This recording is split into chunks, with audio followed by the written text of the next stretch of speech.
आज हम लोग स्टार्ट कर रहे हैं अकाउंटिंग का second topic, objectives of accounting. यानी हम अकाउंटिंग क्यों करते हैं, क्या मकसद है आप बिजनेस में अकाउंटिंग क्यों करते हैं। ठीक है, तो बहुत सारे ऑब्जेक्टिव्स हैं। ठीक है, तो यहाँ पे हमने कुछ ऑब्जेक्टिव्स मेंशन किए हैं।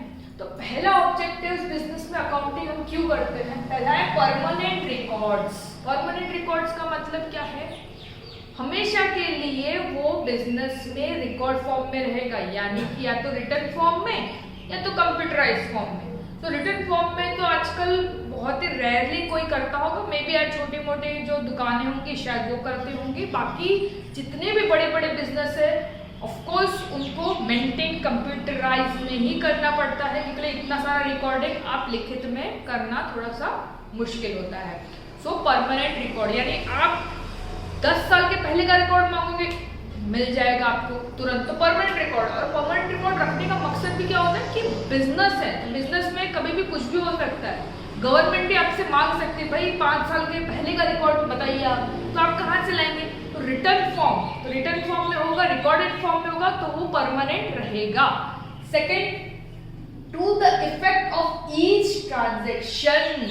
सो ईच ट्रांजेक्शन का कुछ ना कुछ तो इफेक्ट होगा, तो हमें चेक करना है कि कौन से ट्रांजैक्शन का इफेक्ट बिजनेस में ज्यादा है। मतलब बिजनेस में प्रॉफिट ज्यादा हो रहा है कि बिजनेस में लॉस ज्यादा, रिसीवेबल्स ज्यादा है, पेबल ज्यादा है, मतलब क्या कर रहे हैं, बिजनेस का परचेजेस ज्यादा हो रहा है, सेल ज्यादा हो रहा है। तो हर एक ट्रांजैक्शन का कुछ ना कुछ इफेक्ट रहेगा, तो वो इफेक्ट देखने के लिए भी बिजनेस में अकाउंटिंग रिकॉर्डिंग करनी पड़ती है। थर्ड ऑब्जेक्टिव है to know the influential factors. Know the influential factors मतलब कि बिजनेस में कौन से फैक्टर्स हैं जो सबसे ज्यादा इम्पैक्ट कर रहे हैं आपको, कि मतलब रॉ मटेरियल जो आपने ले लिया है तो बिजनेस में मतलब ज्यादा भाव में है, कम भाव में है, क्या है आपके बिजनेस में कौन सा फैक्टर है वो सबसे ज्यादा इम्पैक्ट कर रहा है। कि मतलब एम्प्लॉय की सैलरी ज्यादा है, किस चीज का ज्यादा इम्पैक्ट पड़ रहा है आपके बिजनेस में, वो कैसे पता चलेगा, जब आप अकाउंटिंग का पूरा रिकॉर्डिंग मेंटेन करेंगे। फोर्थ है to determine the tax liability. अब भाई आपको तो पता ही है गवर्नमेंट तो हर चीज में टैक्स लेती है, तो आप कैसे बचोगे, तो बिजनेस को भी तो टैक्स देना ही पड़ेगा। ठीक है, तो बिजनेस जब टैक्स देगी तो कैसे पता चलेगा कि भाई आने वाले साल में मेरा कितना टैक्स आएगा, ये तो पता ही नहीं चलेगा। टैक्स किस पे होता है, इनकम पे, बिजनेस कितना कमा रही है उस पर टैक्स होता है। ठीक है, अब ऐसे ही छुट्टक तो आप पैसा नहीं उठा के दे दोगे जेब से, लो भाई टैक्स ले लो, ऐसा नहीं होता ना। वो पूरा रिकॉर्डिंग चेक करते हैं कि भाई आपके बिजनेस में कितना पैसा कमाया है, बराबर। तो टैक्स देने के लिए भी रिकॉर्डिंग मेंटेन करनी पड़ती है, नहीं तो क्या होगा, आप बिना रिकॉर्डिंग के आप टैक्स दे दोगे तो या तो आप ज्यादा दोगे या तो कम दोगे। अब कम देने का तो सवाल ही पैदा नहीं होता, भाई गवर्नमेंट ऐसे आपको छोड़ने वाली नहीं है, गवर्नमेंट पूरा वसूल करेगी। तो अगर आप गलती से आपने ज्यादा दे दिए तो आपको ही नुकसान है, बराबर। तो उसके लिए टैक्स को देने के लिए टैक्स कितना होने वाला है बिजनेस में, कितना लायबिलिटी आएगा, टैक्स का बर्डन कितना आएगा, वो जानने के लिए भी अकाउंटिंग का होना जरूरी है। सो जो फिफ्थ ऑब्जेक्टिव है to know the quantum of payables. तो जो बिजनेस में क्या होता है, ट्रांजैक्शन, हर एक ट्रांजैक्शन कैश ट्रांजैक्शन नहीं होता है, तो कुछ ट्रांजैक्शन क्या होते हैं क्रेडिट पे भी होते हैं, यानी उधारी पे चलते हैं। तो नो द क्वांटम, क्वांटम मतलब क्या, साइज, साइज ऑफ पेबल मतलब मुझे कितना देना है, कितना उधार है मेरे पे, कितना उधार चढ़ गया है, वो जानना जरूरी है, राइट। तो बिजनेस क्या होते हैं, करोड़ों के बिजनेस होते हैं, लैक्स के बिजनेस होते हैं, तो हर एक के पास इतना कैश नहीं होता कि तुरंत दिया जेब से निकाल के भाई दे दिया कैश। तो कई बार ट्रांजेक्शन जो होते हैं बिजनेस में, लेन देन होता है, वो उधारी पे भी चलती है। तो जब मैंने उधारी पे लिया कुछ सामान तो मुझे देना भी होगा फ्यूचर में, भले 30 दिन बाद, 60 दिन बाद, जो भी टर्म्स हमने एक दूसरे के साथ तय किए होंगे उसके ऊपर से मुझे देना पड़ेगा। लेकिन मेरी उधारी कितनी है कैसे पता चलेगा आपने कितना उधार लिया है। तो अगर हम रिकॉर्डिंग मेंटेन करेंगे, अकाउंटिंग मेंटेन करेंगे, तो हमें पता चलेगा टोटल हमारी कितनी पेबल है। दूसरा है to know the quantum of receivables. तो जिस तरह आपने उधारी पे सामान लिया तो उस तरह ही आपको उधारी पे सामान भी देना पड़ता है। जैसे सिंपल एग्जांपल आप ले लो, ठीक है, आपके घरों में पता नहीं कई घरों में ऐसा होता होगा कि पूरे महीने का सामान ले लेते हैं प्रोविजन स्टोर से, किराना स्टोर से ले लेते हैं, फिर महीने बाद औरतें क्या करती कि भाई महीने का खाता में लिख दो, महीने बाद आपको मिल जाएगा पगार आने पर।